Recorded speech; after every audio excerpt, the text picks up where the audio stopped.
ভারতীয় জাতীয় কংগ্রেস দলের পক্ষ থেকে আমরা 28টি আসনে আমাদের জোটসঙ্গী টিপিপিকে নিয়ে লড়াইয়ে অবতীর্ণ হয়েছিলাম এবং গোড়া থেকে আমরা বলছি যে এই নির্বাচনে গতি প্রকৃতি যেদিকে যাচ্ছে, এতে করে জাতীয় কংগ্রেস দল বা তার জোটসঙ্গী আমরা গতবারের তুলনায় হয়তো খানিকটা আমাদের ফলাফলের দিক থেকে যে শতাংশের হিসাবে আমাদের খানিকটা ভোট বৃদ্ধি হবে এবং এটা প্রত্যাশিতভাবেই আমি পারি যে আজকের ফলাফল এই প্রমাণ এই রাজ্যে মুখ্যমন্ত্রী আদিবাসীদের ভাবাবেগে উনি আঘাত করার চেষ্টা করেছেন। সমতলবাসীর সমর্থন নেওয়ার যে প্রচেষ্টা, এতে করে দেখা গেছে যে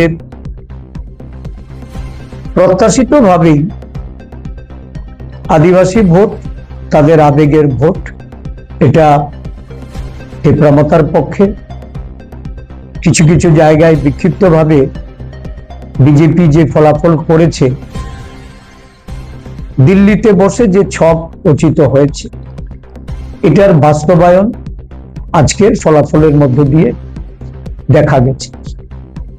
তো কংগ্রেস দল বরাবরই আদিবাসীদের তাদের বাস্তব পরিস্থিতি, উন্নয়নের যে দিশা, এই দিশা সম্পর্কে অবহিত করার আমাদের যে প্রয়াস ছিল, খানিকটা হলেও এটা আমরা ফলপ্রসূ অবগত করাতে পেরেছি।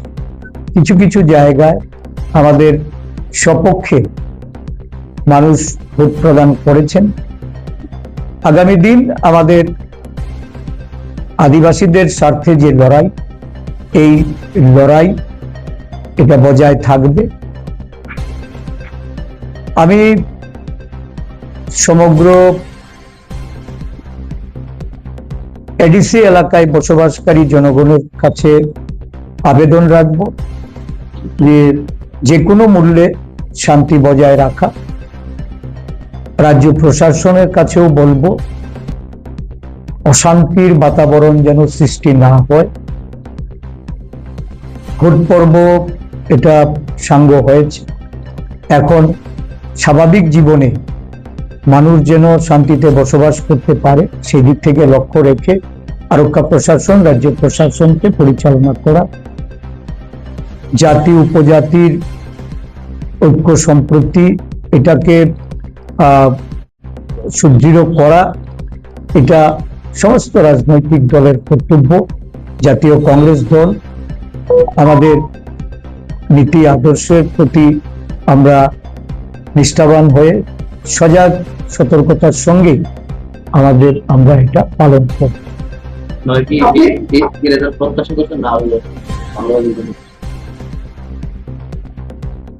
আমরা কখনোই দাবি করিনি যে এবারের নির্বাচনে কংগ্রেস দল আসন জয়ী হবে, তবে এই প্রত্যাশা আমাদের ছিল যে আমাদের ভোট বৃদ্ধি হবে।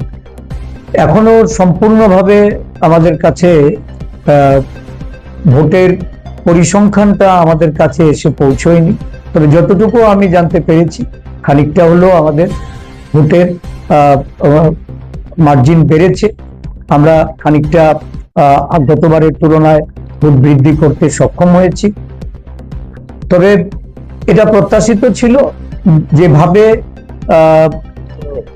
রাজ্যের মুখ্যমন্ত্রী তীব্রমতার প্রতি উনি ওনার বক্তব্যের মাধ্যমে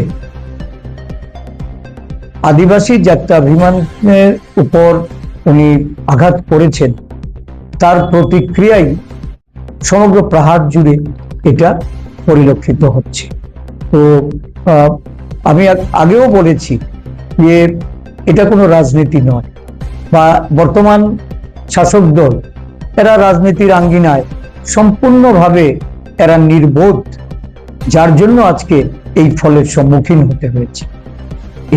এটাই সবচেয়ে বড় বিষয়, যে একটা আবেগকে কেন্দ্র করে যেখানে ভোটাধিকার প্রয়োগ হয়, স্বাভাবিকভাবে উন্নয়ন বলুন, দুর্নীতি বলুন বা অগ্রগতির কথাই বলুন, সবটাই এখানে একেবারেই মানে ভোট রাজনীতির থেকে সম্পূর্ণভাবে এটা বিলীন ছিল। আপনি বলেন দিল্লি নির্ধারিত ফলাফল, দিল্লি কি এরকম চলছে কিছু? এখন দেখুন, এরা এই রাজ্যে যতই তারা ঝামেলা করুক, নিজেদের মধ্যে সংঘর্ষ সংঘাত যাই কিছু থাকে, এরা দিল্লিতে গিয়ে একই ঘরে একই দরজায় ঢুকে এরা মিলেমিশে বসেই এদের নীতি নির্ধারণ করে। তো স্বাভাবিকভাবে এই কথাটা এটা বলতে আমার কোনো দ্বিধা নেই যে এক ঘর থেকে বেরিয়ে এসেই তারা মানে ওই ভাতৃঘাতী সংঘর্ষের সঙ্গে যুক্ত।